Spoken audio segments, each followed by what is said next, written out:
bizarre de filmer comme ça. On voit beaucoup plus. Hey, coucou. Du coup, bon, on se rencontre peut-être pas dans les meilleures circonstances. 309 swap TU5 90 turbo. Turbo 9 qui fuit, c'est mort. Ça me casse les couilles, je sais pas si ça se voit. Avant, j'avais fait un truc HDI. Enfin, je vais te montrer. Je vais te montrer. Bouge pas, hein. Je te montre. La lumière, max.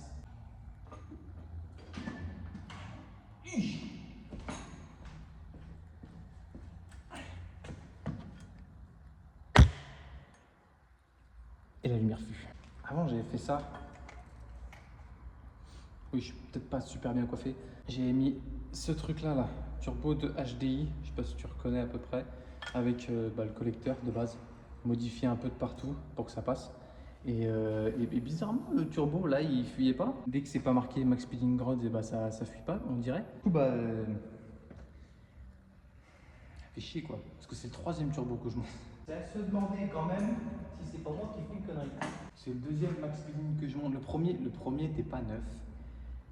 Il n'était pas neuf du tout, même. Et je l'ai acheté sur le bon coin et après, il a fait l'huile dès que je l'ai monté.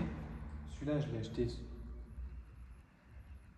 sur Amazon. Je l'ai monté et il fuit aussi. J'ai essayé au début, j'avais fait raccord pour le refroidissement, j'avais tout fait bien, ça fuit. Et là je me suis dit peut-être que ça se trouve, vu que le refroidissement il refroidit le turbo, ça dit qu'il n'y a pas assez des petits joints. Et du coup c'est pour ça que ça fuit. Et bah faut croire que non en fait. Ça me saoule en fait de enlever ce turbo là, de le renvoyer à Amazon pour qu'il m'en donne un autre, pour que j'ai une chance sur deux pour que ça marche pas. Et ça me casse les couilles, j'ai pas envie de mettre 1500 balles dans un turbo de merde qui marchera mais qui va me coûter 1500 balles. C'est pour ça que le délire de l'HDI c'est pas mal, c'est pas une mauvaise idée.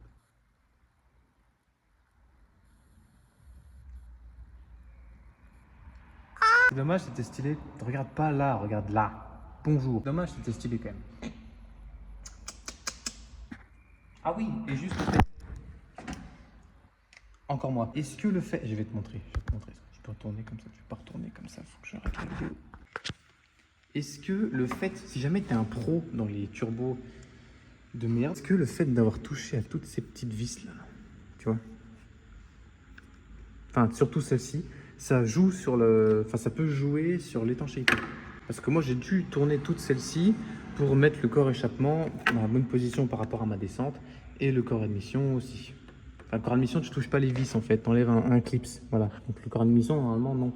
Mais comment ça se fait? Donc si jamais tu t'y connais, j'aimerais bien que tu m'éclaircisses un petit peu.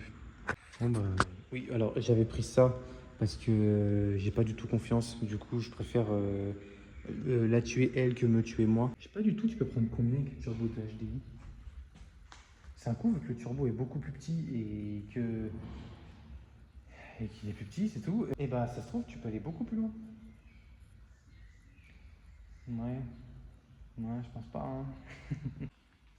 J'aime bien faire ça. Bonjour. 309, guys. First gear.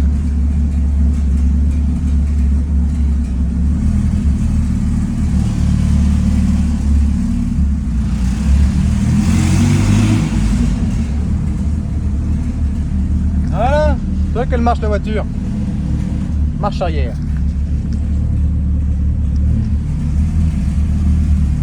Même manœuvrer et tout.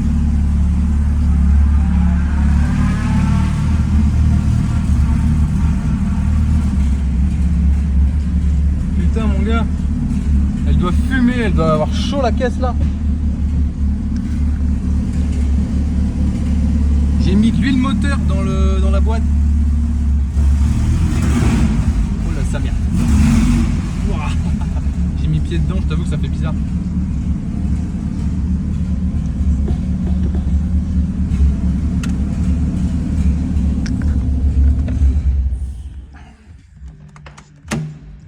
Faut arrêter le carnage parce que je sens qu'elle va avoir chaud sinon.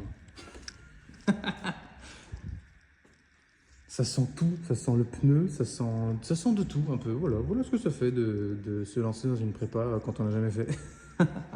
Mais c'est génial. Alors par contre, ça sent le pneu. Si ça sent le pneu, ça veut peut-être dire Alors déjà, ça sent l'huile parce qu'évidemment, le turbo pisse l'huile. Donc, il doit y avoir un peu d'huile qui coule. Mais ça, c'est normal, ça.